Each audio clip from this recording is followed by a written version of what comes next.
caso de la prueba nacional mantiene su diseño perfectamente comparable con la prueba de años anteriores, o sea, no se afecta el diseño de la prueba y los resultados van a ser comparables con los resultados de las pruebas anteriores, 2019, 2019 hacia atrás, ¿no?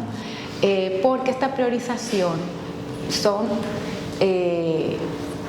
es algo muy menor, vamos a decir, y con la prueba siempre está enfocada en lo más relevante, porque no se puede evaluar nunca todo. Entonces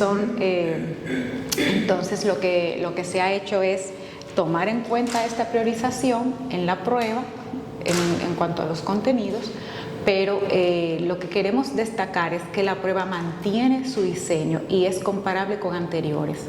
No la confusión que se ha dado de que se ha acomodado, de que se ha bajado el nivel o de que se ha perdido rigurosidad. Mantiene la misma rigurosidad metodológica, tanto en su diseño como en sus análisis. Ciertamente, por ejemplo, nosotros disminuimos algunos temas, pero que no impactan, porque no es que se eliminan, no impactan el diseño. Voy a poner un ejemplo. Las pruebas nacionales anteriores tenían varias preguntas de literatura, de obras, de autores. La prueba ahora tiene preguntas de obras de autores, pero no tiene esa cantidad, porque esa fue una de las cosas que se priorizaron, ¿no? Por el tema, ¿no? Pero en realidad no afecta, porque estamos evaluando son competencias de los estudiantes y conocimientos más relevantes. Entonces, de todas maneras, con la prueba es perfectamente comparable con los resultados anteriores. Pero sí tomamos en cuenta el currículum priorizado, dado el contexto de pandemia, porque las pruebas tienen que tener por lo menos 3 características: ser confiables, ser válidas y ser justas.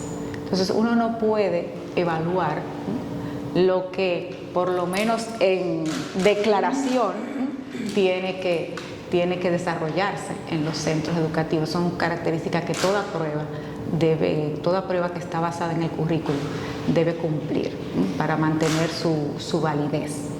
Y lo que eso es, queremos como enfatizar esa parte, que la prueba nacional responde al currículum.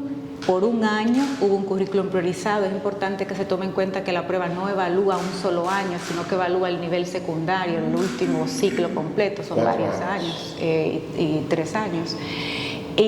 ¿Cuántos años que evalúa? ¿Los últimos 3 años? No, o sea, lo que pasa es que el nivel medio tenía 4 años, pero por el cambio de estructura ahora se llama nivel secundario, tiene 6 años, pero son los últimos 3 lo que corresponden al último ciclo. Igual estamos en un proceso de transición entre currículums y con la nueva estructura, entonces se ha tomado en cuenta lo común entre el currículum que estaba vigente y el nuevo currículum que inició hace 2 años y le coincidió la pandemia, ¿no? Para tomar exacto lo que ha sido común en ese cambio curricular, de reforma curricular que está el ministerio. Pero lo que queremos señalar fundamentalmente es que, como siempre, la prueba responde a un currículum, toma en cuenta el currículum priorizado de la pandemia, pero sigue siendo un diseño perfectamente comparable con los años anteriores y nos va a dar una información muy valiosa sobre los aprendizajes de los estudiantes y la información que nos permita tomar decisiones para seguir mejorando la calidad educativa. Las pruebas tienen un valor de 30% de la calificación final, o sea, el 70% es la nota que aporta el centro educativo, que tiene mayor peso. Que tiene mayor peso. Siempre Sí, el 30%, sí, se mantiene. Sí, porque es que no hemos hecho por eso digo, no hemos hecho ningún cambio significativo, en el sentido de que se suspendieron por la pandemia y ahora que se retoman las clases presenciales, pues se retoma la normativa tal como existe. El estudiante tiene que desarrollar un currículum en su centro educativo, que es más amplio que el de las pruebas, ¿no? Entonces las pruebas toman estas 4 áreas y cumplen, yo llamo a veces una doble función, cumplen esta función de carácter de certificación, o sea, porque aportan este 30% para uno saber cómo egresa el estudiante, es decir, cuáles son los conocimientos y habilidades que ha desarrollado en estas 4 áreas al finalizar su nivel. Entonces, nos permiten saber cuáles son esos conocimientos y habilidades que él ha desarrollado de manera objetiva, ¿no?, al final de su nivel, y entonces poder emitir una certificación de modo objetivo, transparente, automatizado. Pero al mismo tiempo esa información le dice al sistema educativo, ¿no?, cómo está la calidad. Y como yo siempre digo, uno evalúa al estudiante, pero en realidad estamos evaluando el sistema educativo dominicano a través de los estudiantes. Y esa información permite tomar decisiones para mejorar. Vamos a suponer en lengua española. ¿Qué cosa básica ustedes entienden que debe de saber, por ejemplo, un estudiante para graduarse?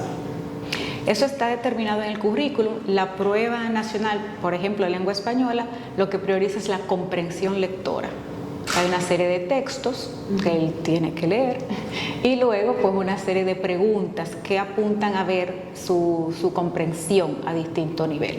Claro, también hay otras preguntas de carácter más lingüístico o más gramaticales en este momento, pero la prioridad, y es lo que se va a enfatizar, es la comprensión.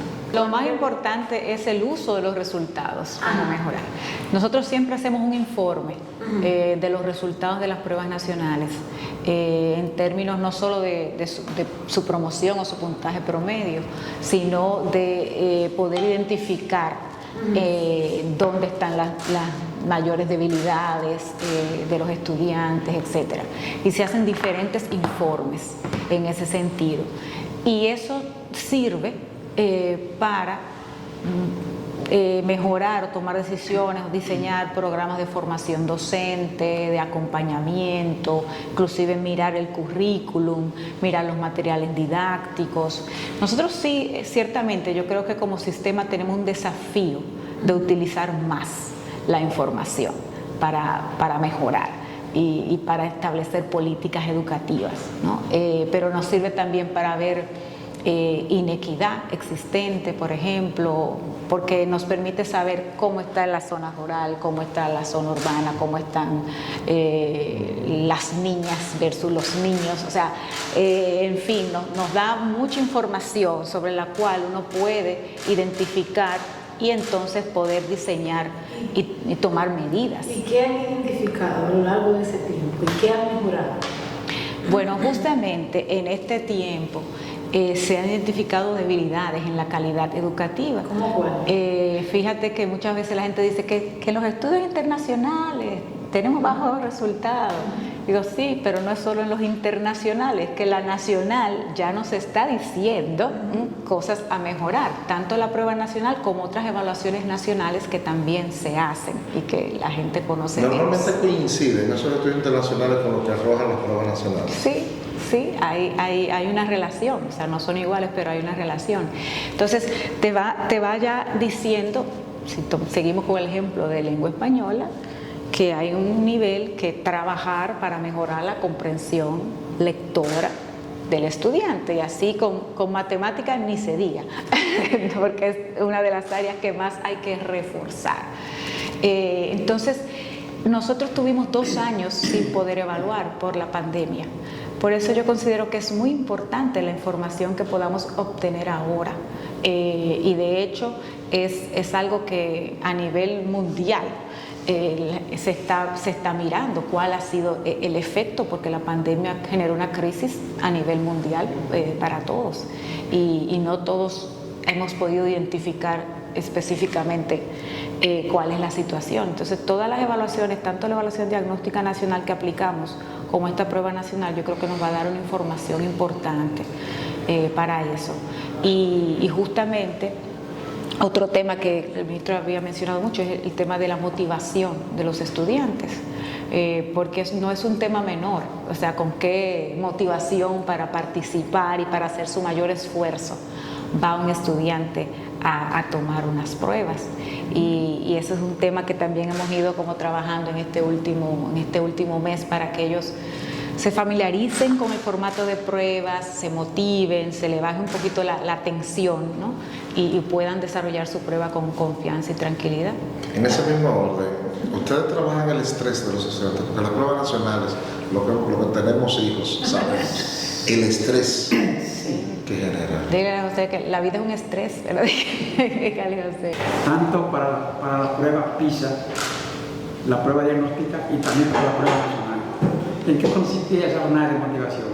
Que un equipo del Ministerio, de la sede central, se trasladara directamente al aula a darle la cara al estudiante, para llevarle un mensaje de aliento, para que ellos vean que las pruebas nacionales no son una cosa del otro mundo, que es algo de lo que a ellos se les trata durante el año escolar. Es decir, llevar una especie de conciencia, de aliento directamente al aula, que no es que le decimos al técnico de distrito, dile esto, sino nosotros mismos directamente a trabajar con ellos, con mensaje grabado del mismo ministro, exhortándole a la tranquilidad, a coger su prueba tranquilo, sin necesidad de estresarse, porque no tienen nada que ellos no hayan visto. Sí, el centro educativo generalmente es quien organiza ese periodo, ese proceso para repasar y reforzar, pero este año desde el ministerio, y creo que por primera vez, enviamos materiales a los centros para que les sirvieran de apoyo en ese proceso de reforzamiento. Enviamos cuadernillos de práctica, orientaciones al docente, videos también de capacitación y de orientación al estudiantado sobre cómo tomar las pruebas, cómo se llena una hoja de respuesta, o sea, todo eso le dimos unas herramientas, unos insumos para apoyar ese proceso de preparación e información. Yo vi cómo desarrollaban sus materiales en las diferentes áreas, y los maestros muy entusiasmados y los niños también, lo que indica que los materiales que enviamos llegaron y le dieron el uso adecuado, realmente. Y de hecho ahora hemos visto, bueno, Yanel ha dado seguimiento, hemos tenido una participación una asistencia muy alta de los estudiantes y se ha desarrollado todo con normalidad, con tranquilidad y de verdad con una asistencia como nunca la habíamos tenido. Hemos llegado a un 98% de asistencia y con bastante organización. Nosotros tenemos como los dos extremos, entre los que no quieren saber, que quieren que se quite, que quieren que se elimine, y los otros que al contrario, que como pongan todo más duro, hay un equilibrio, ¿no? Pero sí, eso probablemente tendrá que ser otro conversatorio porque pensamos en el año 2023 introducir varios cambios a la prueba nacional para que asuma un enfoque de competencia. El enfoque de competencia es que todo lo que evalúe ya sea a partir de situaciones en las cuales el estudiante tiene que aplicar el conocimiento adquirido. Entonces ya ahí sí va a haber un cambio importante de diseño porque se asume un cambio de currículum que ya está en proceso. Está un poquito más, vamos a decir, de alguna manera más alineada, aunque sigue siendo una prueba curricular y nacional, pero está más alineado a esos enfoques que tiene la prueba PISA. ¿Cómo estamos como país? ¿En qué, vamos a decir, a qué nivel estamos dentro de los países quizás de la región? ¿Somos los que estamos peores, mejores? ¿Cómo que andamos? Yo siempre digo, depende de quienes participan en las evaluaciones. Nosotros hemos participado en evaluaciones internacionales, tanto ERCE, que es el estudio regional, que es latinoamericano, ¿no? Y en primaria, y tanto en PISA, que es un estudio ya ¿verdad? De muchos países, más de 80 países, y hemos tenido resultados bajos, pero mejoramos en comparación al anterior. Que ese estudio, por ejemplo el ERCE, que es el estudio regional comparativo y explicativo, que tuvimos los resultados el año pasado, se aplicó en el 2019, mostró bajos resultados, pero tuvimos un mejor resultado a la vez anterior que lo habíamos tomado. Entonces hay como mejoras pequeñas que hay que ver cómo se sostienen y cómo se aceleran en el tiempo, porque todavía sí, como país tenemos resultados bajos y tenemos un desafío de mejorar.